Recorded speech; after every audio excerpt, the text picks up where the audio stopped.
Music has a powerful way of bringing communities together, preserving culture, and telling the stories of a people and a place. And right here in the Mother City, one music video has been capturing the hearts and celebrating the spirit of Cape Town in a truly meaningful way. In just under 5 months, the Cape Cultural Collective's music video, Mother City Vibes, has been viewed and listened to for more than 80,000 times across YouTube, social media platforms, streaming services, radio stations, and television. The song was composed by Mansoor Jaffer, arranged by George Werner, and recorded by MJ and the Camisa Knights.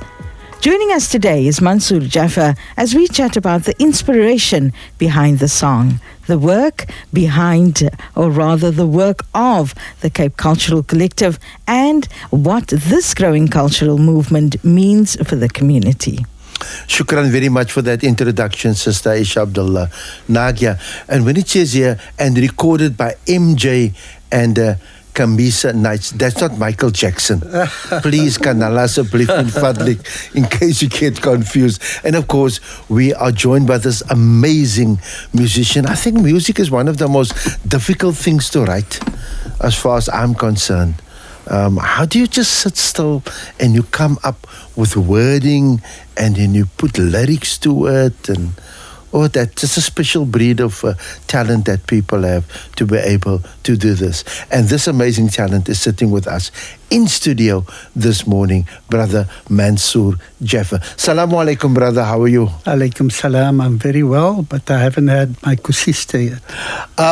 Nor did we, but inshallah, maybe some good Samaritan will run through the door and bring us a few dozen or 1 or 2 dozen. Thank you for having me. I really appreciate it. Now, thanks for joining us. Brother Mansoor, to begin with, tell us about the Cape Cultural Collective.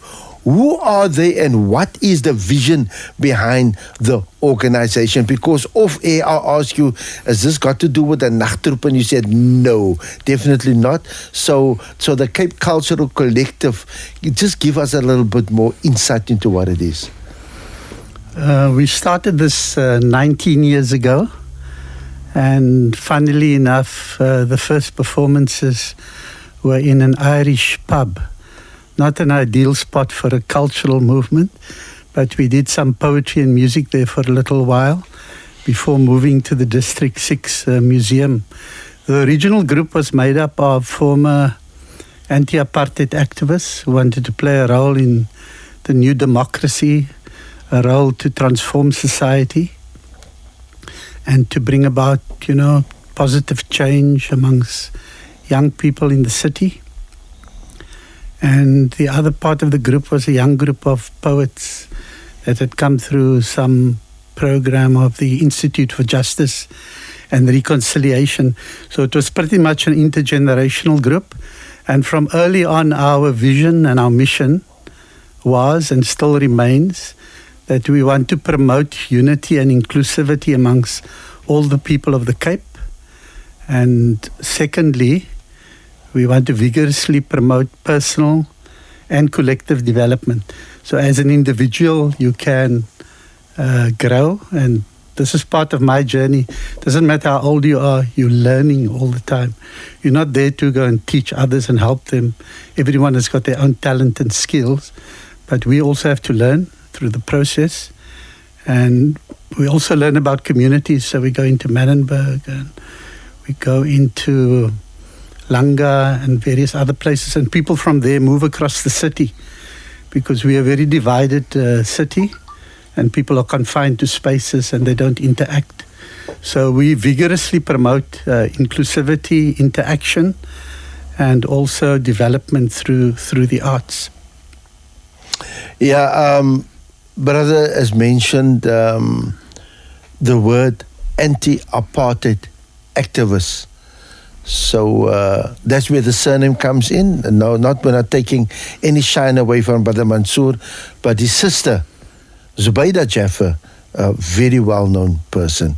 She is definitely one of the biggest anti-apartheid activists around, and still going very strong. And we commend her. And of course, now we have a brother in studio with the Cape Cultural Collective. So why do you believe organizations like the Cape Cultural Collective are so important for preserving culture, identity, and community? Brother Shafiq, that's a big question. We could speak all day about that. But if I think about the role of the Cape Cultural Collective, we started a choir in 2012 called the Rosa Choir. And so there is a connection with the Malay choirs. Well, that's 16 jara oud. Yeah, 16 jara But that girl doesn't get older. She stays 16 jara oud. So that song was our first song as a choir. And so the name of the choir also became the Rosa Choir. But the choir sings in 3 languages, English, Afrikaans, and Xhosa. Okay. And so for the first time, Rosa was sung in English, Afrikaans, and Xhosa. Well, not Afrikaans, say Dutch Afrikaans, right? Last to ek en meisie Burman. En haar naam was Rosa D. And there's a Xhosa part. And so suddenly people from all over the Cape were singing Rosa. People from Langa were singing Rosa. People from Mitchell's Plain were singing Rosa. People from the suburbs were singing Rosa. And also connecting to the history of that tradition that came with the slaves and the Alabama and Batavia and so on. So music and the arts is a powerful way of connecting people and also creating new identities. Because identities and cultures are ever changing, you know, and there are good cultures and there are bad cultures. Like, I don't know, I joked about kusistas, but all the kusistas and pies and stuff that we eat, I don't know if that's such a good part of our culture, but we enjoy it. It comes onto the table. It's part of our culture. But maybe in a new world we have to evaluate, you know, whether that should be such a central part of our culture with all the health problems that follow. Yeah, there's an answer for that. You just walk an extra 100 meters for the day. I see, okay. As far as that is concerned. Brother Mansoor, Yes. your personal journey, as far as music is concerned, integrated into your family, how did that come about? Is there musical genres or whatever, or gurus in your family? Look, they all entertainers in their own way, at home and so on, in the bathroom and that kind of thing. My nephew Riyad is a well-known comedian, so he's in the arts and entertainment, Riyad Musa. Okay. But, so it runs in the family. they're very funny sometimes, but some of them are naturally funny. So if I think back now, firstly, my late father, Haji Hassan, he used to go around as a traveling salesman, and he bought a guitar at an auction one year in the early 70s. And he brought this guitar home, and I remember the guitar stood there for years. Till I looked at the guitar one day when I was in high school and some of my friends were playing, and I picked it up, and it was an old steel string guitar. And then I started playing. So my father played a role in it without knowing. And he's missed out on our musical journey because he left us in the year 2000. But he would have been quite intrigued by what has happened by that guitar. My mother, she's now 99. I do sing-alongs with her. Sometimes take the guitar. Mashallah, still she going likes strong. to sing the old crooner stuff and, you know, Nat King Cole songs, Smile While Your Heart Is Breaking. And her favorite song is an Elvis song, Can't Help Falling in Love with You. Wise men say. Oh, yeah. So she sings it along with me. She gets some of the words wrong, but she's got a beautiful voice. And you can see what music does for senior citizens. We play at old age homes sometimes, and it transforms people completely. So my mother, she likes the music. And then my late mother-in-law, I used to sing to her as well, El Mondo and these old songs. Her name was Hajira Arnold. And why I mention her today, because she passed away 13 years ago today. Oh. So we remember her fondly. I got a message and we need to read that out later she on. was an amazing Inshallah. woman. And then my father-in-law, he's still alive. He's 98, and he, at my birthday one year, I accompanied him and he sang My Way. Again, a lot of the words wrong and the structure and all of that, but he did it. And he got. He did it his way. He did it his way, and he got at the end of it. He got an amazing ovation from everyone, and he walked off the stage as if he was Frank Sinatra himself. Wow. So there's a lot of the family connected to music. My brothers, they used to sing Happy Birthday at birthday parties. We used to call them the three tenors. Yusuf and Adam were still alive, 80 and 78. And then my late brother Suleiman, they used to come up and also sometimes get the key wrong, but I used to accompany them. Some of my family members, especially their children, used to roll their eyes, but they did this rousing rendition of Happy Birthday at every party. So that was very much part of our family tradition. My sisters, Zubaida and Zuleika. Zubaida, as you know, also a very key activist in our struggle, but also a writer, so she's involved in the arts, and she serves on some arts institutions today, and she's a great supporter of the work of she and Zuleika of the Cape Cultural Collective. And then, I don't want to belabor this, but my children, the one, Michelle, I think she's got a nice voice. She doesn't think so, but she played a bit of guitar when she was young. And then my son played the drums at school and guitar. He plays guitar quite well, in my estimation. And he's done a few of his own songs. And then my wife, she's part of the Cape Cultural Collective, a kind of leading force from the start, along with people like Zenaria Barnes and Chris Ferndale and others. And she sings in the choir. She is a alto singer. And she's one who said that she's not going to sing, she can't sing, and now she's a member of the choir. And she's also in the management of the Cape Cultural Collective, so she helps with the constitutions, codes of conduct, a whole lot of stuff, yeah. So music runs into the Levi's of this family, runs in the genes. We have to congratulate you on and the Mother City Vibes. And what is the song we're going to play, the first one we're going to play? Come again, Tariq? Midnight Blues. It sounds like one Elvis' songs, but it's definitely not from them. It's come from Mansoor Jaffer.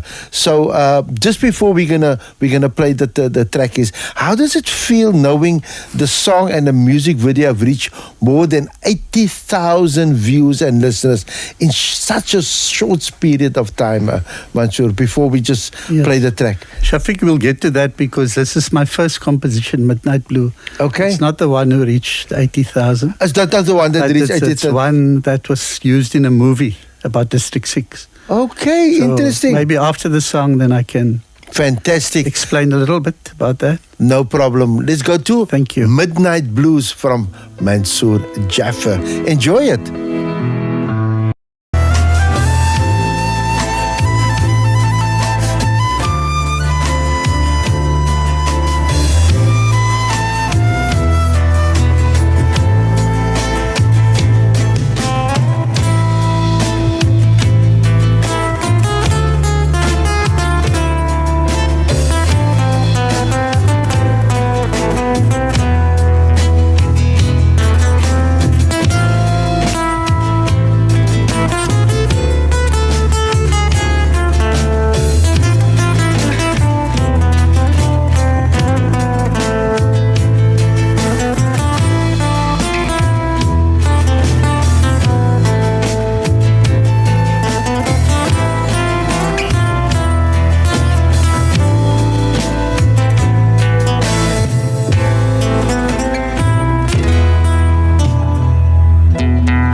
That's all I can say. Yeah. Amazing. Shukran. Wow. Sister Aisha, gentle on the ear. You're gentle on the ear, mellow, and it really does tell a story. Definitely. It takes you, the really. instrument, it's like I said, it's flowing into my blood. Yes. And you wrote this, Mansoor? Yes, sir. How do people do this? Through experimentation. I don't read or write music, so through experimentation. If you have this type of talent, who needs to read or write music? I mean, this is a gift. Thank you. Midnight Blue. Yes. Yeah. Wow. It's really, Yeah, the very music is there's a lot we can say about music and its impact on people and on communities and so on. So it has healing powers for me because I was also lived through the struggle and prison and so on. So part of healing, and it unites communities. It inspires people, as we saw from you. It tells stories. It develops critical thinking.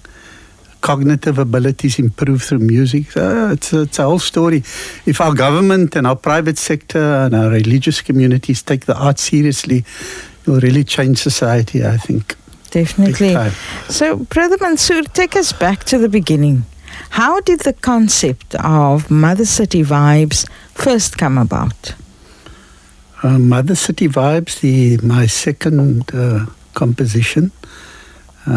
We always have long stories, but let me summarize it. It's about 28 years ago, I was tinkering around in my kitchen in Wynberg. And again, experimentation, you try and create some melodies and stuff, So started off, it's like notes on the guitar. It sounds like nothing at the time, but then you add a chorus and maybe a bridge, and then takes shape, and then you meet a friend who plays guitar and you say, let's try this out, and you try it out, and then you do that for years, like in your kitchen or wherever, and then eventually there's a small band and composing of people like Wayne Barthes, who's a bass player, who played in a band called Rakwijs, a struggle band that used to play at all the rallies, and Mark Janneke, classically trained guitarist. We friends, we get together and they play it as a band, just informally. And then, hey, the sound's actually lekker, let's develop it further. So that's how it went. And then it just stayed there, just played sometimes and not. And now, fast forward to 2021, a friend of mine, Anton Fischer, he phoned me from Pretoria. He was a member of Umkhonto we Sizwe, who was in exile. He was now into film. I was into music, he was into film. And we both in our 60s, and we laugh our heads off. We say, like, we're late bloomers, right? We're now doing music, these out toppies, one is doing film. And so Anton says, I must do a score for a movie. I said, now, Anton, you've really gone crazy completely. I do sing-alongs and stuff at the braai and family. He says, no, man, I heard you got some tunes there and you can maybe use it. I think Anton's main thing was to get music done for free, because I think he approached some professional musicians and the costs were too high, so phone my chummy, he will do it. And then I said, no, man, it's too much for me. But then in the end he says, just come into the studio. And then he played this movie that he had made, and we had to play along parts of the song Midnight Blue and what's now known as Mother City Vibes, not the whole songs. And we play along with the emotions. As the emotion changes, we play faster or slower. And, just like improvising. And the story, most incredible story, it was called Address Unknown. You must watch that too. It's on Showmax, 28-minute movie about the last postman of District 6. His name was Zane Young. He's still alive. I met him. And the story is about the last postman going to these houses. during the forced removals, and then at some of the houses he find no people, or they'd been demolished. And then he goes to the house of a friend, childhood friend. Friend is not there. And then, long story short, he takes the letter that's intended for this friend, and he takes it to Bonteheuwel, where the friend now lives. And the friend is a leading activist in Bonteheuwel. As we know, the struggle was big in Bonteheuwel. There was a Bonteheuwel military wing, and there's Ashley Krill is from there. So then this guy takes the postman, goes and he meets his friend, and there's police, and people are scared, and they're in hiding, and he goes into the house where his friend is, and there are pamphlets and other stuff and so on. I don't know if there are arms there or what. And then he delivers the letter. So the story is called Address Unknown. So my songs then appeared in Address Unknown, the music. And then that movie, not the music, the movie, Anton's movie, won the best short film SAFTA 2021. Wow. And then from there I thought, hey, I'm going to record this whole song now, because, it gave me that confidence. Anton helped me, along with the family and friends and so on, to have that confidence that I can put this thing together. And then I got together a band of people, floaters and all of that. Then we did Midnight Blue. And then this led later to Mother City Vibes, which was originally called Chocolate Shake. When I was messing around with it in the early days, someone came along, musicians think they got brilliant ideas. Hey, what shall we call the song? Chocolate Shake, my bro. It's all right. Then they maybe had a milkshake at the Spur the night before. Then I say, what a brilliant idea, my friend. Totally brilliant idea. Wow. So we'll come a bit to Mother City Vibes, more on that if you have time and so on. Now, the song beautifully captures the spirit, the energy of Cape Town. For me personally, it was telling a story. What message or feeling were you hoping listeners would connect with through this composition? Okay, that's a difficult question. Emotions and memories and thoughts. I think, firstly, I can say for me, it evokes a lot of memories and energies and emotions and so on.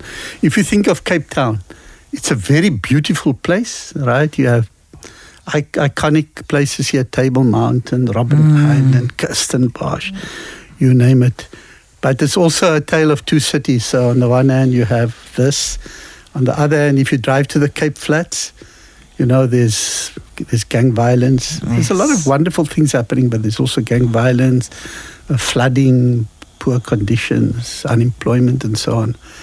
And when I drive into Mitchell's Plain or Langa, I think about forced removals. That comes to my mind, because the present city has been created through spatial separations and forced removals. And I think of Imam Harun, who fought the forced removals and died in detention. We also did a production for Imam Harun one year at Artscape, the Imam and Us. Beautiful production. We did Full House 2 nights about his story. And so for me, it evokes a lot of memories. And it also brings a lot of happy memories and thoughts, because the song has got upbeat things. I think about the Christmas bands, and I think about the Malay choirs, and I participated in the Malay choirs before as a musician, and once as a singer, because they cut out the musicians one year, so they put a kufiya on for me and a white suit from the Chinese and my black shoes, and they made me sing songs that I didn't know. And so, we connected. You asked in the beginning, we're not separate from the Malay choirs. We connect with all genres and so on in society, from real dances and so on. But coming back to the song, it evokes a lot of different memories for me. But people interpret it in different ways. And I can't say how people interpret that song, whether it's joy or nostalgia or some sadness even. But it could be a combination of all of that. Tell us a little bit about the creative process behind the song, from composing and arranging the music to recording it with MJ. It's not Michael Jackson, with MJ and Kambisa Nights. How did that all come about? The earliest prompt was the success of the movie and the music, and so from there I recorded the first song, and then with Mother City Vibes, formerly called Chocolate Shake, I decided that when I recorded it, that I needed an arranger, a professional person, and who better is there than George Werner, who's been a lifelong musician and music educator. He's a force to be reckoned with on the music scene in Cape Town. So I went to Uncle George, Papa G, they call him, and I said, listen, I've got the song, but I need a professional to arrange it. And can you help me? So he's a very busy man, but I put pressure on him, and he came to my house. And he brought a band with, because he works with other musicians, younger people and others that he knows. So he can easily direct them. Listen, brothers, we must play the song. He writes out the music. He gives it to all of them and so on. So he brought in a bass player, Peter Ndlala, from Langa. He brought in Carlo Fabe, a very well-respected drummer from Mitchell's Plain. And then he brought in Munib Hermans. I'm fascinated by him. He's in his 30s. Came through the Klopse. He's now top trumpeter, one of the top in the Cape, definitely. I don't know, maybe in South Africa. He's in his 30s. He just played in India now, 4 cities, International Jazz Festival. He's either in Canada now or on his way there. He's just, you're going to hear, in fact, you should get him in here, Munib, to tell his story, Munib Hermans. And then the 5th one was Uviwe Caso, Caso. And I got him because he came through the Little Giants, a project that George Werner had started. And specifically, his father and I, we had a common friend, Mzonke Pro Jack, who was in detention with me in Victor Verster, one of the times I was in. And then he was assassinated in 1991. Sorry to hear that. So I wanted to get his friend's son involved also as part of the connection. For me, it was important to, as a tribute to Pro. It was called Pro because he played football as well. Good football. And he served 6 years in Robben Island before I even met him. He was like a lifelong activist. And the song we've been waiting for a while. Yes. Tariq, are you ready? Musical maestro. Enjoy this one. Mother City Vibes. 1, 2, 3, 4.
Programs, the impact, especially on communities, because of the importance of the arts, as I've mentioned earlier, the impact on young people, the transformational processes that happen, and so on and so forth.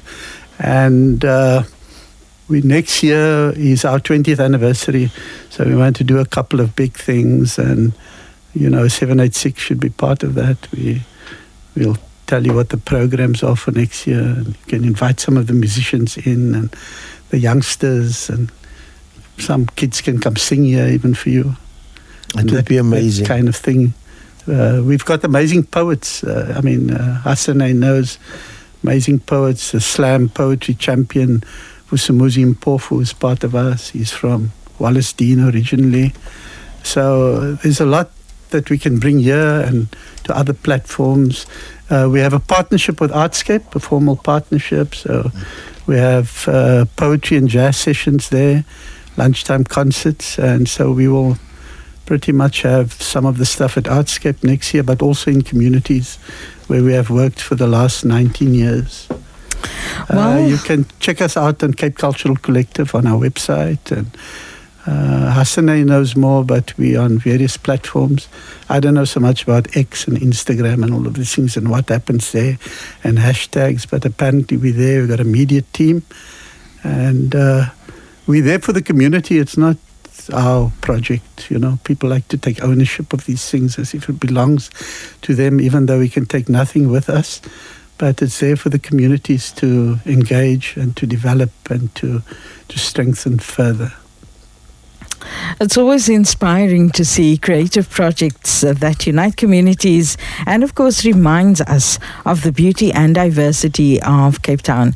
Mansoor, thank you so much for joining us. Shukran, and we wish much. you and the Cape Cultural Collective continued success for the future, inshallah. Yeah, I've got a message here that I would just like to read out. It's Mansoor's late mother-in-law, Hajira Arnold, passed away. And give Allah granted the highest abode in paradise, inshallah. And that comes from her sons and daughters, Khaisura, Abdurrahman, Zaida, Shahid, Ruwaida, and Abdus Salam, missing her always. May Allah grant all the deceased Jannatul Firdaus, inshallah. Shukran to Mansoor for gracing us with his presence and two fantastic tracks, Sister Aisha. Midnight Blue and what was the other song again, Tariq? Cape Town City Vibes. Cape Town City Vibes from the Cape Cultural Collective. Fantastic. It's an honor to have had you in the studio with us, and inshallah, as you said, you're going to be 20 years old. That's correct. And they're going to do something big. Much appreciated to Radio 786. Beautiful feelings in studio, alhamdulillah. Have a wonderful week ahead. May it be much better than last week. May Allah keep us safe. I'm Aisha Abdullah.